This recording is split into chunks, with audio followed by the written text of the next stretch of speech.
বেহুলা লক্ষিন্দরের বাসর ঘর বগুড়া শহর থেকে প্রায় 10 থেকে 11 কিলোমিটার উত্তরে এবং মহস্থানগড় থেকে 2 কিলোমিটার দক্ষিণে গোকুল গ্রামে অবস্থিত একটি প্রাচীন ও ঐতিহাসিক প্রত্নতাত্ত্বিক নিদর্শন। স্থানীয়ভাবে এটি বেহুলার বাসরঘর বা লক্ষিন্দরের মেদ নামে পরিচিত হলেও প্রত্নতাত্ত্বিকদের মতে এটি মূলত নবম শতাব্দীর একটি বৌদ্ধ মঠ বা স্তূপ। এটি মূলত একটি উঁচু স্তূপ যা প্রায় 40 থেকে 45 ফুট উচ্চতা সম্পন্ন এবং এর উপর অসংখ্য ছোট বড় কক্ষের ধ্বংসাবশেষ রয়েছে। লোকমুখে প্রচলিত আছে চাঁদ সওদাগরের একমাত্র প্রিয় পুত্র লক্ষিন্দর দেবী মনসার অভিশাপে যার মৃত্যু অনিবার্য।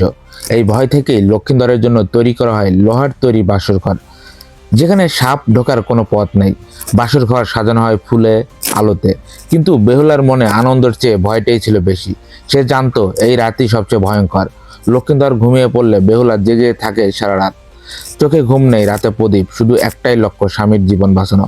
কিন্তু ভোর রাতে একটুখানি অসতর্কতার এক ফোঁটা পানি আর সেই পথ ধরেই কালনাগিনী ঢুকে পড়ে বাসর ঘরে।